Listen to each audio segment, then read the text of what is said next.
নির্বাচনের তফসিলের অপেক্ষা, বঙ্গভবনে রাষ্ট্রপতির সঙ্গে সিইসি ও 4 কমিশনারের সাক্ষাৎ, যে কোনো সময় ঘোষণা। তফসিল ঘোষণার আগে আমাদের যে প্রস্তুতিগুলো রয়েছে, নির্বাচন কমিশন সকল প্রস্তুতি গ্রহণ করে রেখেছে।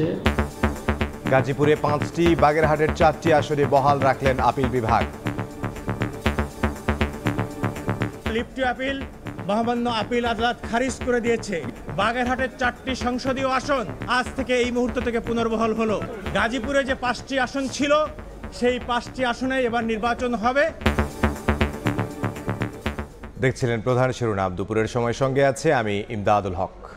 এবার অন্যান্য শীর্ষ সংবাদ। প্রথম ধাপে 125 প্রার্থীর নাম ঘোষণা এনসিপির। ঢাকা 11 আসনে নাহিদ, রংপুর 4-এ আক্তার। অন্য দলের বিদ্রোহীদের স্বাগত জানানোর ঘোষণা। ভোটের পরিবেশ নিয়ে অসন্তোষ।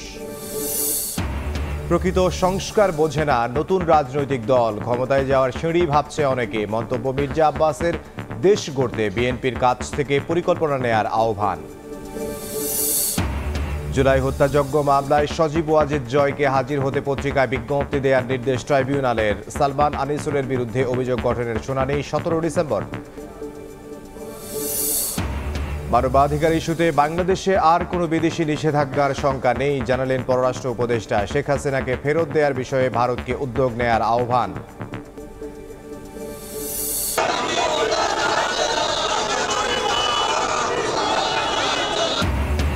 চট্টগ্রাম বন্দর বিদেশিদের কাছে ইজারার প্রতিবাদ। লাল পতাকা মিছিল শ্রমিকদের। ট্যারিফ বাড়াতে ব্যর্থ হয়ে কাল থেকে অনির্দিষ্টকালের ধর্মঘট ঘোষণা 21টি অপটক মালিকের।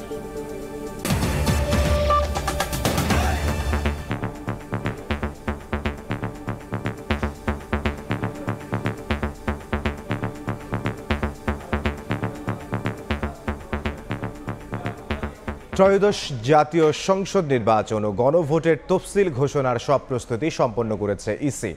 এ বিষয়ে রাষ্ট্রপতির সঙ্গে সাক্ষাৎ করতে বঙ্গভবন প্রধান নির্বাচন কমিশনার সহ 4 কমিশনার বঙ্গভবনে গিয়েছেন। দুপুর 12টার পর বঙ্গভবনে পৌঁছান তারা।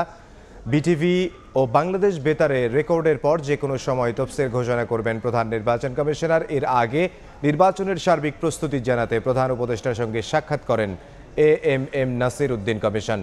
প্রধান বিচারপতির সঙ্গে সাক্ষাৎ করে 300 আসনেই বিচারিক হাকিম নিয়োগের অনুরোধ করেন সিইসি। এবার জাতীয় নির্বাচনে ভোটার প্রায় 13 কোটি।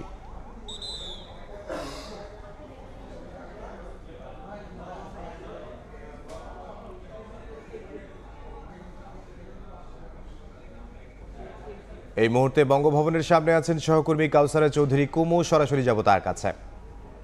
কুমু, এখনো বৈঠক চলছে রাষ্ট্রপতির সাথে প্রধান নির্বাচন কমিশনার সহ অন্যান্য কমিশনাররা, কারণ সোয়া 12টার পরেই কিন্তু বৈঠক শুরু হয়। এখনও সেই বৈঠক চলমান রয়েছে।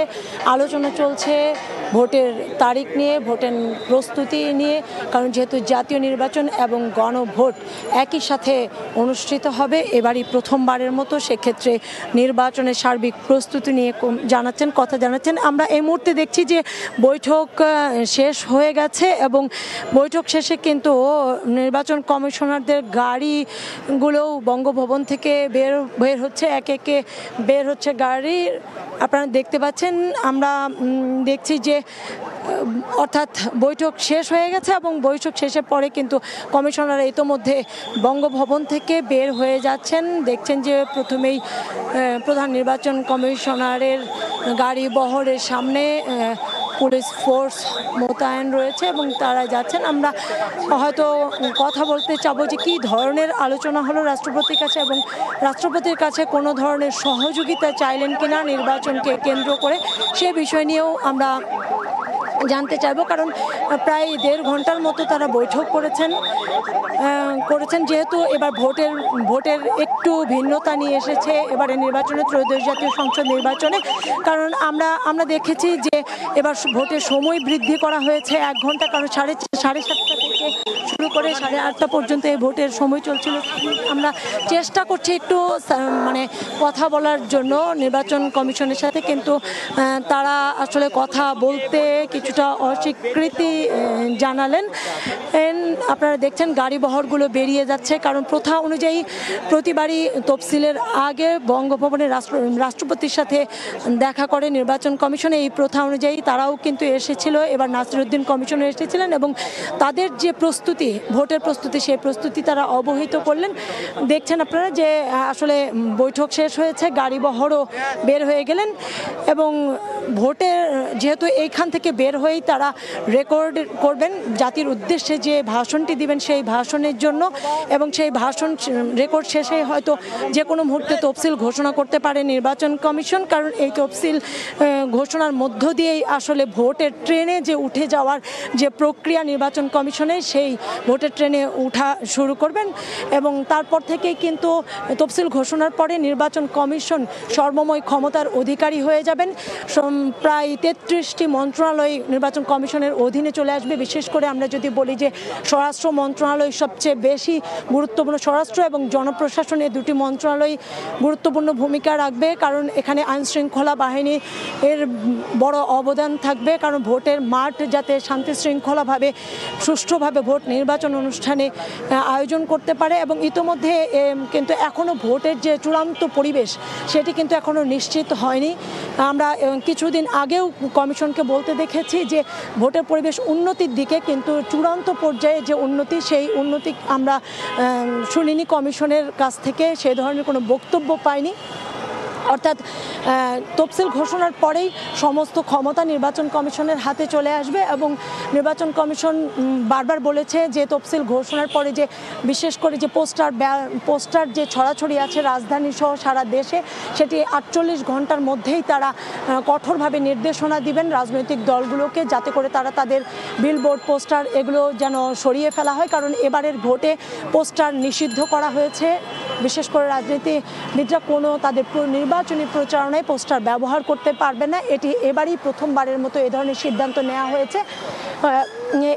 একই সাথে এবারের ভোটে ত্রয়োদশ জাতীয় সংসদ নির্বাচনে প্রবাসী ভোটাররাও অংশ নিতে পারবে। ইতোমধ্যে প্রায় 3.5 লাখের মতো ভোটার রেজিস্ট্রেশন নিবন্ধন সম্পন্ন করেছে এবং তারাই মূলত যেহেতু 25 তারিখ পর্যন্ত তারা রেজিস্ট্রেশন করতে পারবে এবং ভোটে অংশ নিতে পারবে। প্রায় 13 কোটি ভোটার এবার ভোটে অংশ নেবেন, কারণ বিশেষ করে যে তরুণ ভোটারদের একটি বড় সংখ্যা এবার ভোটে অংশ নিতে পারবেন। অর্থাৎ দেখা যাচ্ছে যে আজকে যে কোনো মুহূর্তেই আসলে তফসিল হতে পারে, আজকে অথবা কালকে, কারণ বারবার কমিশন বলেছে যে ডিসেম্বরের দ্বিতীয় সপ্তাহে তফসিল এবং ফেব্রুয়ারির প্রথমার্ধে ভোটের তারিখ ঘোষণা করা হবে। অর্থাৎ ধরে নেওয়া হচ্ছে যদি আজ অথবা কালকের মধ্যেই, যেহেতু এই সপ্তাহের শেষ এবং যে কোনো মুহূর্তে তারা তফসিল ঘোষণার জন্য নির্বাচন কমিশন প্রস্তুত রয়েছে। এই ছিল এখানকার বঙ্গভবনের আসলে সবশেষ খবর। বঙ্গভবনের সামনে থেকে আমাদের সহকর্মী কাউসারা চৌধুরী কুমু তিনি সরাসরি যোগ দিয়েছিলেন। বাগেরহাটের 4টি আসন ও গাজীপুরে 5টি আসনই থাকবে। একটি কমিয়ে বাগেরহাটের 3টি আসন করে ইসির দেয়া গেজেট অবৈধ ঘোষণা করে হাইকোর্টের দেয়া রায় বহাল রেখেছেন আপিল বিভাগ। রিটকারী আইনজীবী জানান 24 ঘন্টার মধ্যে গেজেট প্রকাশ করতে হবে নির্বাচন কমিশনকে। বাগেরহাট জেলায় 4টি আসন বহাল থাকায় আদালতের বারান্দায় বাঁধভাঙা উল্লাস। বুধবার প্রধান বিচারপতির নেতৃত্বাধীন আপিল বেঞ্চ সর্বসম্মতিক্রমে এই জেলার 4টি সংসদীয় আসন বহালের পক্ষে মত দেন। এর ফলে গাজীপুরের আসন সংখ্যা হবে 5টি। বাগেরহাটের সংসদীয় আসন পুনর্বহালের পক্ষে রিটকারীর আইনজীবী বলেন, সর্বোচ্চ আদালতের রায়ের আলোকে 24 ঘন্টার মধ্যে গেজেট প্রকাশ করতে হবে ইসিকে। বাগেরহাটের 4টি সংসদীয় আসন আজ থেকে এই মুহূর্ত থেকে পুনর্বহাল হলো। যেহেতু হাইকোর্ট ডিভিশনের এই রায়ের উপরে আপিল বিভাগ কোনো হস্তক্ষেপ করে নাই, সুতরাং আজ 11:30 থেকে নির্বাচন কমিশনের হাতে সর্বোচ্চ সময় থাকবে আগামীকাল 11:30 পর্যন্ত। তার 1 মিনিট পরে গেলে নির্বাচন কমিশন কন্টেম্প্ট অফ কোর্টের মামলায় পড়তে পারে। ইসির আইনজীবী বলছেন, জনসংখ্যার ভিত্তিতেই বাগেরহাটের আসন সংখ্যা কমিয়ে 3টি এবং গাজীপুরের আসন 5টি থেকে বাড়িয়ে 6টি করা হয়। আপিল বিভাগের এই সিদ্ধান্ত লিখিতভাবে ইসিকে জানানো হবে। এর বিষয়টা আমি লিখিতভাবে ইসিকে জানাবো, নির্বাচন কমিশনকে জানাবো। নির্বাচন কমিশনের পরবর্তী ইনস্ট্রাকশন সাপেক্ষে এটা তারা যেভাবে সিদ্ধান্ত নেবেন সে অনুযায়ী আমার রেসপন্সটা হবে। সংসদীয় ৩০০ আসনের মধ্যে ৩৯টি আসনের সীমানা পুনর্নির্ধারণ করে গত ৪ সেপ্টেম্বর গেজেট প্রকাশ করে ইসি। সেই গেজেটে বাগেরহাটের একটি আসন কমিয়ে গাজীপুরে একটি আসন বাড়ানো হয়। এরপর থেকেই আন্দোলনের নামে বাগেরহাটের একটি আসনের বিএনপি জামায়াত সহ দলগুলোর নেতাকর্মীরা। শাহরিয়ার শমিক, সময় সংবাদ, ঢাকা। নির্বাচন সামনে রেখে প্রথম ধাপে ১২৫ আসনে প্রার্থী তালিকা ঘোষণা করেছে এনসিপি। ঢাকা ১১ আসন থেকে নির্বাচন করবেন দলটির আহ্বায়ক নাহিদ ইসলাম, আখতার হোসেন রংপুর ৪, সার্জিস আলম পঞ্চগড় ১, হাসনাত আবদুল্লাহ কুমিল্লা ৪ আসন থেকে লড়বেন। দলটির নেতারা জানান, জুলাই চেতনা ধারণ করে এবং সংস্কারের পক্ষে অন্য দলের বিদ্রোহী প্রার্থীদের স্বাগত জানাবে এনসিপি। তবে এখনও নির্বাচনের পরিবেশ নিয়ে সন্তোষজনক নয় বলে তারা জানিয়েছেন।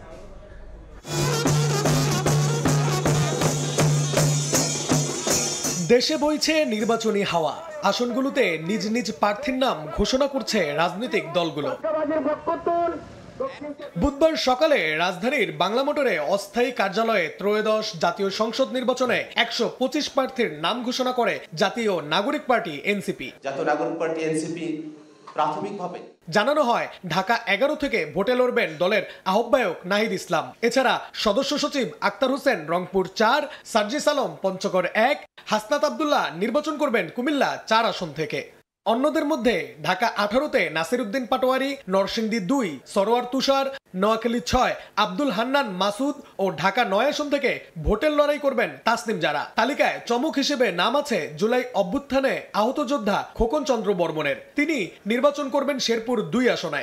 আমাদের জুলাই চেতনা ধারণ করে এবং সংস্কারের পক্ষে থাকা অন্য দলের বিদ্রোহী প্রার্থীদের স্বাগত জানাবে এনসিপি। কারো বিরুদ্ধে যদি ঋণ খেলাপের অভিযোগ আসে, দুর্নীতির অভিযোগ আসে, কোনো ধরনের রাষ্ট্রবিরোধী সংস্কার বিরোধী কার্যক্রমে যুক্ত থাকার অভিযোগ আসে, জাতীয় নাগরিক পার্টি এনসিপি যাচাই বাছাই করে তাদের সেই প্রাথমিক মনোনয়ন বাতিল করার সিদ্ধান্ত গ্রহণ করবে। ফেসিজম সৃষ্টির দিকে যারা পায়তারা চালাচ্ছেন, আমরা এই নির্বাচনে তাদেরকে না বলবো নতুন বাংলাদেশের পক্ষে, হ্যাঁ বলবো গণভোটে এবং শাপলাগুলের বিজয় ইনশাল্লাহ ছিনিয়ে আনবো। ধাপে ধাপে ৩০০ আসনেই প্রার্থী ঘোষণা করা হবে জানিয়ে এনসিপির আহ্বায়ক বলেন, এখনো সন্তোষজনক নয় নির্বাচনী পরিবেশ। মনোনয়ন তালিকাটা সেটা হবে অন্তর্ভুক্তিমূলক। সেখানে নারী, পুরুষ, সংখ্যালঘু, সংখ্যাগুরু, বিভিন্ন শ্রেণী পেশার সবকিছু সমন্বয় আমরা করব। আমরা প্রাথমিক এই ১২৫-এর তালিকায় সেই রেশিওটা মেনটেন করার চেষ্টা করেছি এবং আমাদের ৩০০-এর তালিকাতেও আমরা সেই রেশিওগুলা আমরা মেনটেন করব। প্রার্থী তালিকায় কৃষক, শিক্ষাবিদ, পেশাজীবী, জুলাই যোদ্ধা থেকে শুরু করে সব শ্রেণী পেশার মানুষদের প্রাধান্য দেওয়া হয়েছে বলে জানান এনসিপি নেতারা। নাইম হাসান, সময় সংবাদ, ঢাকা। নতুন রাজনৈতিক দল প্রকৃত সংস্কার বোঝে না, তাদের অনেকেই সংস্কারকে ক্ষমতায় যাওয়ার সিঁড়ি ভাবছে বলে মন্তব্য করেছেন বিএনপির স্থায়ী কমিটির সদস্য মির্জা আব্বাস। রাজধানীর খামারবাড়িতে বিএনপির দেশ গড়ার পরিকল্পনা শীর্ষক কর্মসূচিতে কথা বলেন তিনি। বেগম খালেদা জিয়া প্রসঙ্গে বলেন, দল মত নির্বিশেষে দেশের মানুষের অভিভাবক তিনি। জাতীয় নির্বাচন সামনে রেখে বিএনপি নেতাকর্মীদের নির্বাচনী প্রচারণার অংশ হিসেবে ৭ দিনের দেশ গড়ার পরিকল্পনা কর্মশালার আয়োজন করেছে বিএনপি। বুধবার ৪র্থ দিনের কর্মসূচিতে অংশ নেন যুবদল ও কৃষক দলের নেতাকর্মীরা। কি সংস্কার করতে হবে? ফার্মগেটের কেআইবি অডিটোরিয়ামে কর্মসূচির উদ্বোধন করেন বিএনপির স্থায়ী কমিটির সদস্য মির্জা আব্বাস। এ সময় সিনিয়র যুগ্ম মহাসচিব রুহুল কবির রিজভী প্রশিক্ষণে অংশ নেয়া নেতাকর্মীদের সারা দেশের মানুষকে দেশ গড়ার বার্তা পৌঁছে দেওয়ার আহ্বান জানান। আপনাদের কাছে কাগজ, কলম এবং একটা ফাইল দেওয়া হয়েছে, আপনারা সেটা নোট করবেন, নিজেরা সেটা চর্চা করবেন এবং জনগণের মধ্যে আপনারা ফিরে গিয়ে সেটা ছড়িয়ে দিবেন। দেশ গড়ার পরিকল্পনা শীর্ষক কর্মসূচিতে কিভাবে জনগণের কাছে ভোট চাইতে হবে তার দিক নির্দেশনা দেন মির্জা আব্বাস। এ সময় চলমান সংস্কার প্রসঙ্গে বলেন, প্রকৃত সংস্কার বোঝে না নতুন রাজনৈতিক দল। সংস্কার বিএনপির সৃষ্টি, কেউ চাইলে এখন থেকে পরিকল্পনা নিতে পারে। এ সময় বিএনপি চেয়ারপারসন বেগম খালেদা জিয়ার প্রয়োজনীয়তার কথা জানান মির্জা আব্বাস। একটা সংস্কার ওনারা খুব শিওর হয়ে জানেন যে তাদেরকে এমন একটা সংস্কার করতে হবে যে সংস্কারটা করলে তারা ক্ষমতা যেতে পারবে। এই অসুস্থতার সময় এটা প্রমাণ হয়েছে যে দেশনেত্রী বেগম খালেদা জিয়া শুধু আমাদের নেত্রী নন, আমাদের গর্বের জায়গা। দেশনেত্রী বেগম খালেদা জিয়া এখন সারা বাংলাদেশের গণমানুষের আকাঙ্ক্ষার একজন অভিভাবক। দেশ গড়ার পরিকল্পনা কর্মশালায় বিকেলের সেশনে দিক নির্দেশনা দেবেন দলটির ভারপ্রাপ্ত চেয়ারম্যান তারেক রহমান। সানবীর রূপল, সময় সংবাদ, ঢাকা। নির্বাচন কমিশন আরপিও সংশোধনের উদ্যোগ না নেয়ায় হতাশ বিপ্লবী ওয়ার্কার্স পার্টি।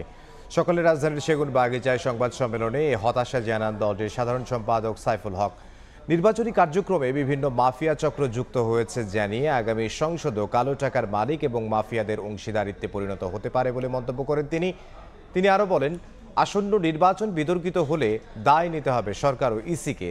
সাইফুল হক আরও বলেন, নির্বাচন নিয়ে সংঘাত সৃষ্টি হলে গোটা পরিস্থিতির সুযোগ নেবে অভ্যুত্থান বিরোধীরা।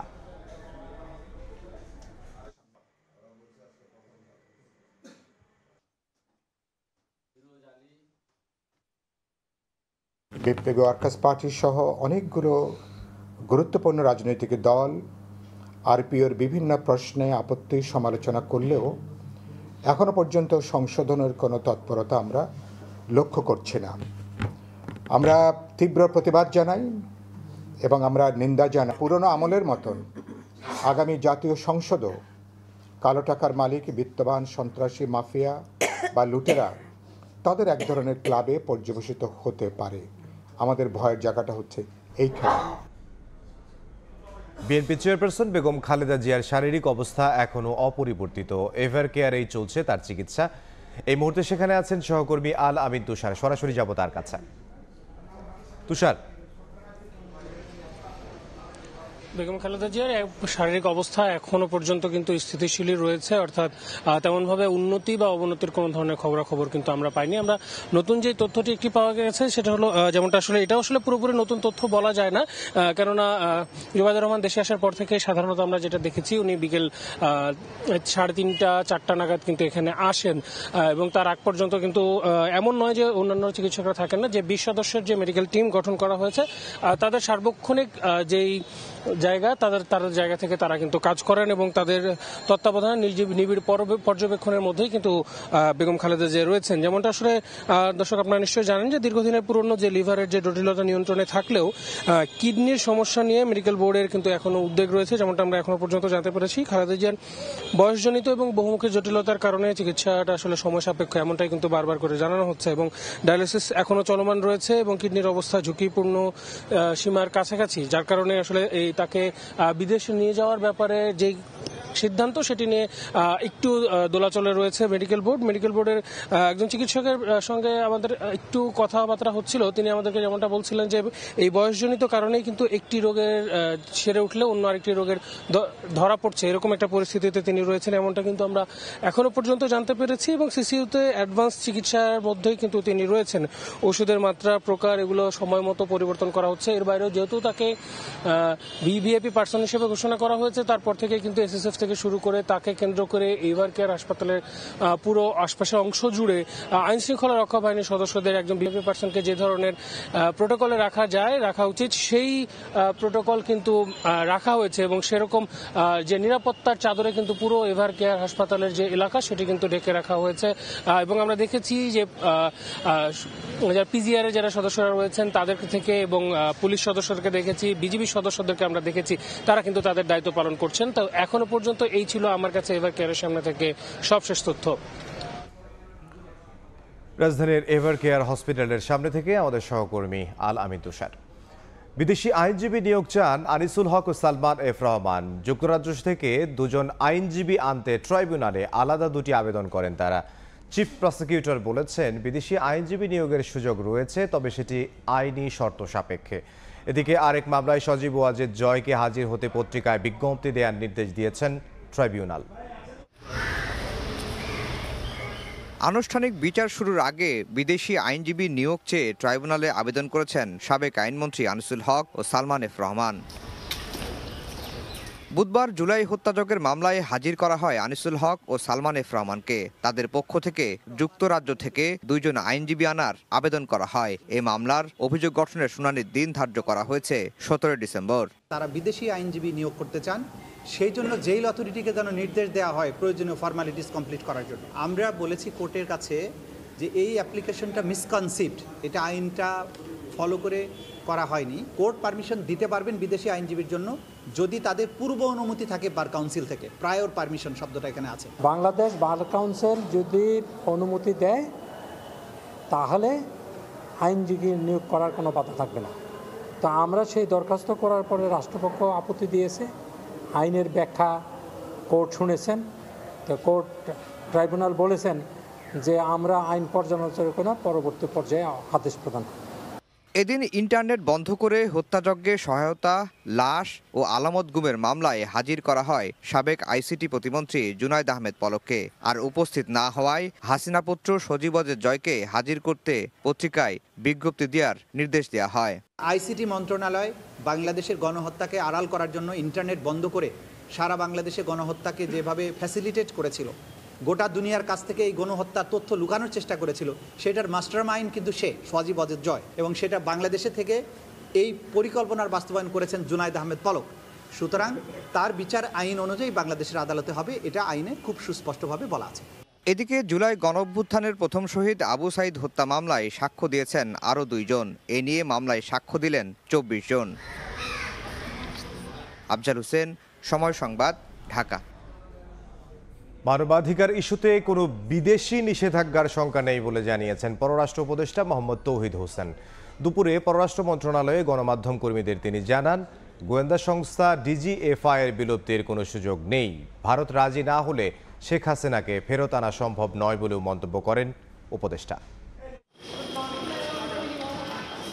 24 জুলাই গণ অভ্যুত্থানের পর ঢাকা সফর করে জাতিসংঘের ফ্যাক্ট ফাইন্ডিংস মিশন। পরে চলতি বছর ফেব্রুয়ারিতে প্রকাশ করা হয় রিপোর্ট। ওই রিপোর্টে মানবাধিকার লঙ্ঘনের অভিযোগ তুলে সামরিক গোয়েন্দা সংস্থা ডিজিএফআই এবং পুলিশের এলিট ফোর্স র্যাব বিলুপ্তির সুপারিশ করে ফ্যাক্ট ফাইন্ডিংস মিশন। এ বিষয়ে বুধবার দুপুরে পররাষ্ট্র মন্ত্রণালয়ে গণমাধ্যম কর্মীদের প্রশ্নের জবাবে উপদেষ্টা বলেন, ডিজিএফআই এর মতো সংস্থা পৃথিবীর সব দেশে আছে, জাতিসংঘের সুপারিশে তা বিলুপ্ত করার সুযোগ নেই। আর র্যাব প্রসঙ্গে বলেন, যথেষ্ট উন্নতি করেছে সংস্থাটি। র্যাব এর কাজে স্পষ্টতই অনেক ইমপ্রুভমেন্ট হয়েছে, এটা সবাই স্বীকার করে। 15 বছরে র্যাব যা কাজ করছিল সেই তুলনায় এখন কমপ্লেন থাকতে পারে কিছু, কিন্তু ডেফিনেটলি অনেক ইমপ্রুভমেন্ট হয়েছে। একদিনে সব শেষ হয়ে যায় না, এটাও আমরা জানি, কিন্তু এই সরকারের প্রচেষ্টার কোনো অভাব নেই যে কারো যেন মানবাধিকার এভাবে লঙ্ঘিত না হয়, যেন গুম না হয়, যেন বিচার বহির্ভূতভাবে যেন হত্যা করা না হয়। এ ব্যাপারে আমাদের কমিটমেন্ট 100% আছে। শেখ হাসিনাকে দেশে ফিরিয়ে আনা ইস্যুতে পররাষ্ট্র উপদেষ্টা বলেন, প্রত্যর্পণে রাজি হতে হবে ভারতকে, আর বাংলাদেশের ফেরত চাওয়া ছাড়া কোনো উপায় নেই। করণীয় তেমন কিছু আসলে নেই, কারণ ভারতকে রাজি হতে হবে অথবা চাইতে হবে তাকে ফেরত। রাজি না হলে আসলে তো করার কিছু না, আমরা রাজি করানোর চেষ্টা করতে থাকতে পারি। এটাও তো আমার কিছু করার নেই, বাংলাদেশেরও খুব বেশি কিছু করার নেই। আমরা তো চাই যে উনি ফেরত আসুক। না, আমি ওরকম কিছু নেই, তবে শুনেছি আপনারা যেরকম শুনেছেন। ভুল তথ্যের কারণে ভিসা দিচ্ছে না অনেক দেশ বলেও জানান পররাষ্ট্র উপদেষ্টা। এটার ব্যাপারে আমার অবস্থান আপনারা খুব ভালো করে। নাজমুস সালেহি, সময় সংবাদ, ঢাকা। দুপুরের সময় আরও থাকছে। মোহাম্মদপুরে মা মেয়ে হত্যায় স্কুল ড্রেস পরে পালানো গৃহকর্মী আয়েশা বরিশাল থেকে গ্রেফতার। লালবাগে কারখানা কর্মচারী হত্যা মামলায় গ্রেফতার মূল আসামি।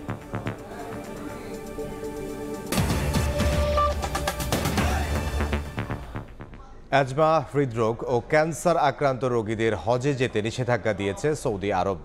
সকালে নাটোর শহরে মডেল মসজিদের উদ্বোধন শেষে কথা জানান ধর্ম উপদেষ্টা আফম খালিদ হোসেন। সৌদি গভর্নমেন্টের নির্দেশক্রমে যারা 10-12টা রোগে জর্জরিত আমরা তাদেরকে নেব না। অ্যাসমেটিক পেশেন্ট যারা কার্ডিয়াক পেশেন্ট, হৃদরোগে আক্রান্ত আমরা তাদেরকে নেব না। ক্যান্সার আক্রান্ত আমরা এদেরকে নেব না। কোনো ডাক্তার যদি এরকম ভুল সার্টিফিকেট দিয়ে থাকে, আমরা স্বাস্থ্য মন্ত্রণালয়ের মাধ্যমে তার বিরুদ্ধে আমরা অ্যাকশন নেব। মানবাধিকার রক্ষায় শুধু আইন নয়, প্রাতিষ্ঠানিক বাস্তবায়নও জরুরি। রাজধানীতে মানবাধিকার দিবসের অনুষ্ঠানে 3 উপদেষ্টা আরও বলেন, রাজনৈতিক দল ক্ষমতায় এলেও তত্ত্বাবধায়ক সরকার ও বিচার বিভাগের স্বাধীনতায় হস্তক্ষেপ করতে পারবে না। তবে পুলিশ কমিশন সংস্কার করতে না পারাকে অন্যতম ব্যর্থতা হিসেবেও চিহ্নিত করেন তারা। প্রত্যাশা করেন সুষ্ঠু নির্বাচনের মাধ্যমে গণতান্ত্রিক ধারায় ফিরবে দেশ। সবার জন্য ন্যায় বিচার ও অগ্রাধিকারের প্রতি বাংলাদেশের অঙ্গীকার শক্তিশালীকরণ শীর্ষক অনুষ্ঠানে আয়োজন করে জাতিসংঘ উন্নয়ন কর্মসূচি। আয়োজনে যোগ দেন অন্তর্বর্তী সরকারের 3 উপদেষ্টা। কথা বলেন জাতিসংঘের আবাসিক প্রতিনিধি স্টেফান লিলার ও সুইজারল্যান্ডের রাজনৈতিক বিভাগের প্রধান। তাদের প্রত্যাশা, নির্বাচিত সংসদ নতুন মানবাধিকার কমিশন অধ্যাদেশ অনুমোদন করে সাংবিধানিক ভিত্তি দেবে। গণপূর্ত ও পরিবেশ উপদেষ্টা বলেন, সুষ্ঠু নির্বাচনের মাধ্যমে গণতান্ত্রিক ধারায় ফিরবে দেশ। আইন উপদেষ্টা বলেন, রাজনৈতিক দল ক্ষমতায় এলেও তত্ত্বাবধায়ক সরকার ও বিচার বিভাগের স্বাধীনতায় হস্তক্ষেপ করতে পারবে না। বক্তারা বলেন, সরকার আইন করলেও প্রাতিষ্ঠানিক বাস্তবায়ন না হলে মানবাধিকার রক্ষা করা কঠিন হবে। তোফাজ্জল হোসাইন, সময় সংবাদ, ঢাকা। চট্টগ্রাম বন্দর বিদেশিদের কাছে ইজারা দেওয়ার সিদ্ধান্ত বাতিলের দাবিতে লাল পতাকা মিছিল করেছেন শ্রমিক কর্মচারীরা। বন্দর ইজারা দিলে দেশের অর্থনীতি ও জাতীয় নিরাপত্তা হুমকিতে পড়বে বলে দাবি করেন তারা। সিদ্ধান্ত থেকে সরে না এলে সারা দেশে কঠোর আন্দোলনের হুঁশিয়ারি দেন শ্রমিকরা। লাল পতাকা হাতে গণমিছিলে উত্তাল চট্টগ্রাম বন্দর। শ্রমিক কর্মচারীরা বলছেন, কোনোভাবেই বিদেশিদের হাতে দেয়া যাবে না নিউ মরিক কন্টেইনার টার্মিনাল। বুধবার সকালে চট্টগ্রাম নগরীর দেওয়ানহাট মোড় থেকে লাল পতাকা হাতে মিছিল বের করেন শ্রমিক কর্মচারী ঐক্য পরিষদ। প্রতিবাদী স্লোগানে মুখর রাজপথ। মিছিলটি আগ্রাবাদে পৌঁছালে বাধা দেওয়ার অভিযোগ উঠে পুলিশের বিরুদ্ধে। পরে সেখানে সংক্ষিপ্ত সমাবেশ করা হয়। শ্রমিকদের অভিযোগ, বিদেশিদের ইজারা দিতে তড়িঘড়ি করছে সরকার। গোপন রাখা হয়েছে লালদিয়া চুক্তির বিষয়বস্তুও। বন্দর ইজারা দিলে দেশের অর্থনীতি ও জাতীয় নিরাপত্তা হুমকির মুখে পড়বে বলে দাবি তাদের। দ্রুত এই সিদ্ধান্ত বাতিলের আহ্বান জানান তারা।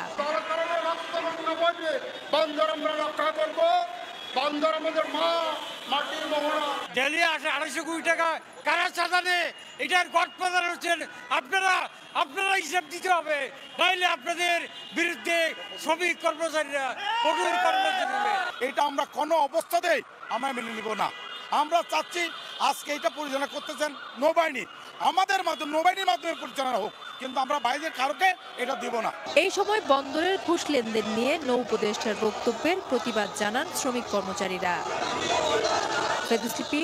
সময় সংবাদ, চট্টগ্রাম। কাঙ্ক্ষিত হারে ট্যারিফ আদায়ে ব্যর্থ হয়ে কাল থেকে রপ্তানি পণ্যের পাশাপাশি খালি কন্টেইনার হ্যান্ডলিংয়ে অনির্দিষ্টকালের ধর্মঘট শুরু করতে যাচ্ছে 21টি বেসরকারি অফডক। রপ্তানি পণ্য ও কন্টেইনার না পাঠাতে শিপিং লাইনগুলোকে মৌখিকভাবে জানিয়ে দিয়েছে অফডকগুলো। এতে দেশের আমদানি রপ্তানি খাত মারাত্মক বিপর্যয়ের কবলে পড়ার শঙ্কা ব্যবসায়ীদের। শাখাউদ্দিপুর ক্যামেরায় বিস্তারিত জানাচ্ছেন কমলদে। উচ্চ আদালতের নির্দেশে ইতিমধ্যে স্থগিত হয়ে গেছে বেসরকারি অফডকগুলোর ট্যারিফ বাড়ানোর সমস্ত পরিকল্পনা। বন্দরের পাশাপাশি নৌ পরিবহন মন্ত্রণালয়ও চেষ্টায় ছিল নতুন ট্যারিফ নিয়ে ব্যবসায়ী সংগঠনগুলোর সঙ্গে অফডক মালিকদের সংগঠন বিগডার সমঝোতার, কিন্তু সমঝোতা বেচতে যাওয়ায় দ্বারস্থ হয় আদালতের। আর সেখান থেকেই স্থগিত হয়ে যায় বাড়তি ট্যারিফ আদায়ের সিদ্ধান্ত। সরাসরি ট্যারিফ বাড়াতে ব্যর্থ হয়ে এবার ভিন্ন কৌশল নিয়েছে অফডক মালিকেরা। বেসরকারি অফডকগুলো রপ্তানি পণ্য এবং পণ্যবাহী কন্টেনার এবং খালি কন্টেনার হ্যান্ডলিংয়ের ক্ষেত্রে তাদের যে খরচ, সেই খরচ তাদের রেভিনিউ থেকে পোষাতে পারছে না। এ কারণে ডিপোগুলো ডিসেম্বর মাসের 11 তারিখ 6টা থেকে সকল ধরনের রপ্তানি পণ্য এবং খালি কন্টেনার হ্যান্ডলিং কার্যক্রম স্থগিত রাখার সিদ্ধান্ত নিয়েছে। প্রথম পর্যায়ে খালি কন্টেনার, দ্বিতীয় পর্যায়ে রফতানি এবং সবশেষ 7 দফায় 65 ধরনের পণ্য ডেলিভারি দেওয়ার অনুমতিও পেয়েছে তারা। আগামীকাল বৃহস্পতিবার ভোর 6টা থেকে রফতানি এবং খালি কন্টেনার হ্যান্ডেলিং অনির্দিষ্টকালের জন্য বন্ধ রাখবে 21টি বেসরকারি অফডক। বিদেশে পণ্য রপ্তানির আগে জাহাজীকরণ সম্পন্ন হয় অফডকগুলোতে। এইসব রপ্তানি পণ্যের সিংহভাগেই তৈরি পোশাক। আমি চাচ্ছি একটা দ্রুত সমাধান, সরকারের সাথে ওদের সাথে বসে কীভাবে করে এটা সমাধান করা যায়, আমার ইমিডিয়েট সমাধানটা খুবই দরকার। প্রতিদিন 900 আমদানি কন্টেনার ছাড়াও 2700 রপ্তানি এবং 1200 খালি কন্টেনার হ্যান্ডেলিং করছে 21টি বেসরকারি অফডক। মৌখিকভাবে আমাদেরকে বলা হচ্ছে যে 11 তারিখ থেকে তারা পণ্যগুলো নেবেন না, তাহলে এটা এক ধরনের তো চাপ, অবশ্যই চাপ, এবং এক ধরনের চাপ শুধু না, এটাকে এক ধরনের আমাদের জিম্মি করার অবস্থার মধ্যে আমরা পড়ে যাচ্ছি। সবশেষ 2021 সালে তেলের মূল্য বেড়ে যাওয়ার অজুহাতে 23% হারে ট্যারিফ বাড়িয়েছিল বিগডা। কমল দে, সময় সংবাদ, চট্টগ্রাম।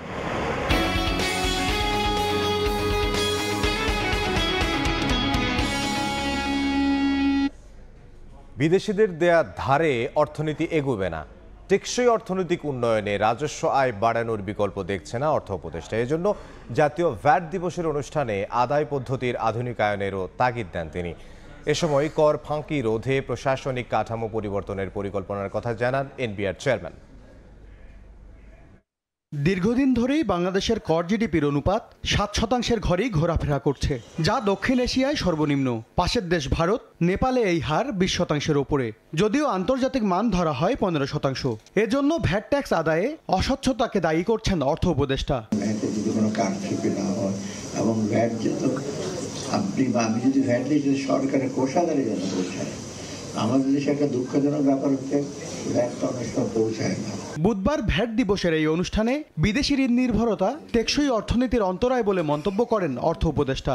বলেন, অভ্যন্তরীণ রাজস্ব আয় বাড়াতে এনবিআর এর আধুনিকায়ন জরুরি। পাশাপাশি জনগণের অর্থের বিপরীতে সেবা নিশ্চিতেরও তাগিদ দেন তিনি। আমাদের রাজস্ব ব্যবস্থাপনাকে আরেকটু মডার্নাইজ করা, আরো আইটি ওরিয়েন্টেড করা, পিপুলস ফ্রেন্ডলি, ব্যবসায়ীদের ফ্রেন্ডলি করা, না হলে কিন্তু আমরা সামনে এগোতে পারবো না। আমাদের সম্পদের সীমাবদ্ধ থাকবে, ধার করে বা গ্র্যান্ট নিয়ে আমরা কিন্তু এগোতে পারবো না। এজন্য রাজস্ব আয়ের কাঠামোগত পরিবর্তন দরকার বলে মনে করেন সংস্থাটির চেয়ারম্যান। জানান, ভ্যাটের মতো পরোক্ষ কর নয়, বরং আয়কর থেকেই বেশি আদায়ের পরিকল্পনা নিয়েছে এনবিআর। ভবিষ্যতে আমরা আইন কানুনগুলো চেঞ্জ করব।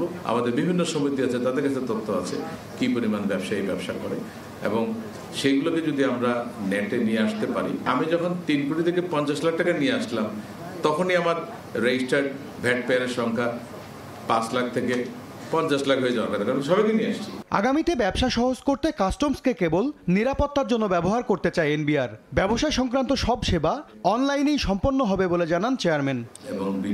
MS আরিফিন, সময় সংবাদ, ঢাকা। 40 বছর ধরে অসংখ্য খুশির মিছিলে ছিল আইডিএলসি, থাকবে আগামীতেও। আগামী নির্বাচনের মাধ্যমে নতুন বাংলাদেশের জন্ম হবে, এজন্য ইউএনওদের সঠিকভাবে দায়িত্ব পালনের নির্দেশ দিয়েছেন প্রধান উপদেষ্টা ডক্টর মোহাম্মদ ইউনূস।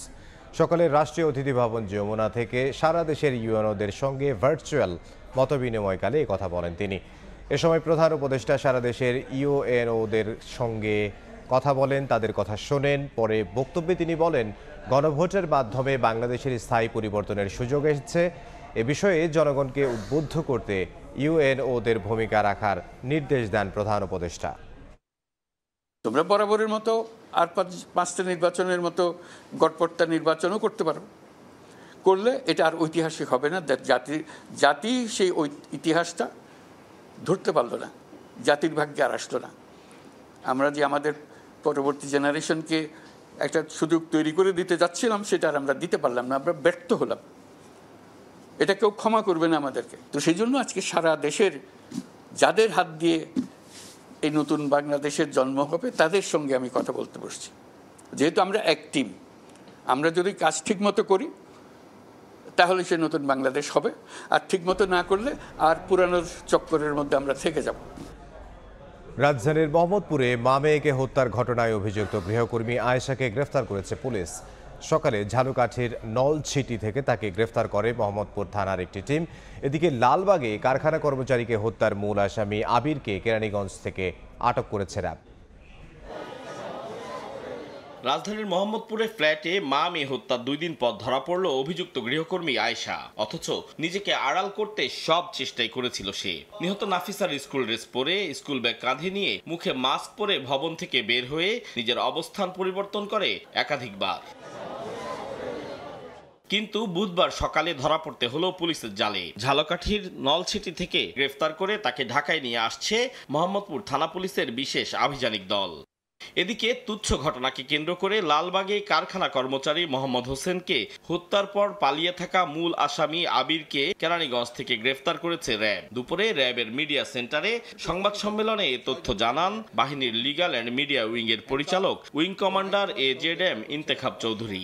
কারখানা কর্মচারী মোহাম্মদ হোসেনকে ছুরিকাঘাতে চাঞ্চল্যকর হত্যার মামলায় র্যাব 10 ও পুলিশের যৌথ অভিযানে একজনকে ঘটনার 4 ঘন্টার মধ্যেই গ্রেফতার করতে সক্ষম হয়েছে র্যাব 10। এছাড়া মঙ্গলবার বিকেলে রাজধানীর পল্টন মডেল থানা এলাকায় একটি সংঘবদ্ধ ডাকাত চক্রের 6 সদস্যকে গ্রেফতার করে র্যাব 10। এ সময় তাদের কাছ থেকে র্যাবের ভুয়া আইডি কার্ড, হ্যান্ডকাফ, ওয়াকিটকি সহ ডাকাতির কাজে ব্যবহৃত বিভিন্ন সরঞ্জাম উদ্ধার করা হয়। আতাউর কাউসার, সময় সংবাদ, ঢাকা। ইতালি থেকে ইউরোফাইটার টাইফুন যুদ্ধবিমান নেবে বাংলাদেশ সেনাবাহিনী। এ বিষয়ে বাংলাদেশ বিমান বাহিনী ও লিওনার্দো এসপিএ ইতালির মধ্যে সম্মতিপত্র সই হয়েছে।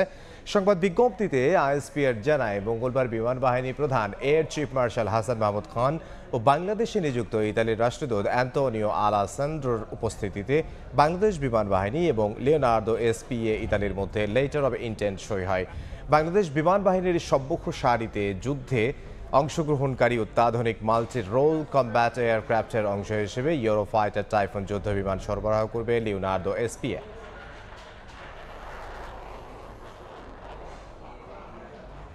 খেলার খবর, চ্যাম্পিয়ন্স লিগের খবর। নো ক্যাম্পে ফেরার দিনে পিছিয়ে পড়েও জয় তুলে নিয়েছে বার্সেলোনা।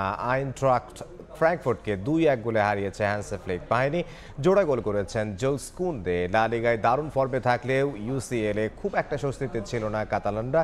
তার উপর ফ্র্যাঙ্কফুর্টের বিপক্ষে শেষ দেখায় হারের স্মৃতিটাও জলজলে ছিল বার্সেলোনা শিবিরে। তাই হয়তো গুছিয়ে নিতে একটু সময় লেগে যায় স্বাগতিকদের। সেই সুযোগে সফরকারীদের এগিয়ে দেন আনসেনাও।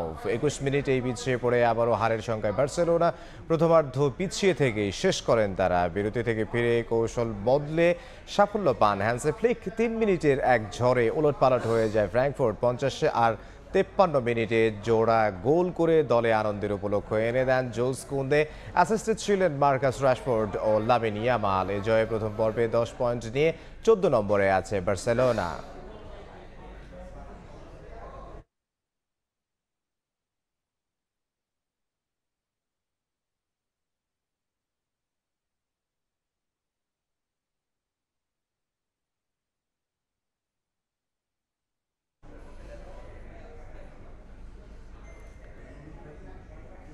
এ পর্যায়ে শীর্ষ সংবাদগুলো জানিয়ে দিচ্ছে আরও একবার। জাতীয় নির্বাচনের তফসিল ঘোষণা যে কোনো সময়। বঙ্গভবনে রাষ্ট্রপতির সঙ্গে সিইসি ও 4 কমিশনারের সাক্ষাৎ। গাজীপুরে 5টি, বাগেরহাটের 4টি আসনই বহাল। নতুন বাংলাদেশ গড়তে নির্বাচনে ইউএরওদের সঠিকভাবে দায়িত্ব পালনের নির্দেশ প্রধান উপদেষ্টার। জনগণকে গণভোটে উদ্বুদ্ধ করতে ভূমিকা রাখার আহ্বান। এবং প্রথম ধাপে 125 প্রার্থীর নাম ঘোষণা এনসিপির। ঢাকা 11 আসনে নাহিদ, রংপুর 4-এ আক্তার। অন্য দলের বিদ্রোহীদের স্বাগত জানানোর ঘোষণা। ভোটের পরিবেশ নিয়ে অসন্তোষ।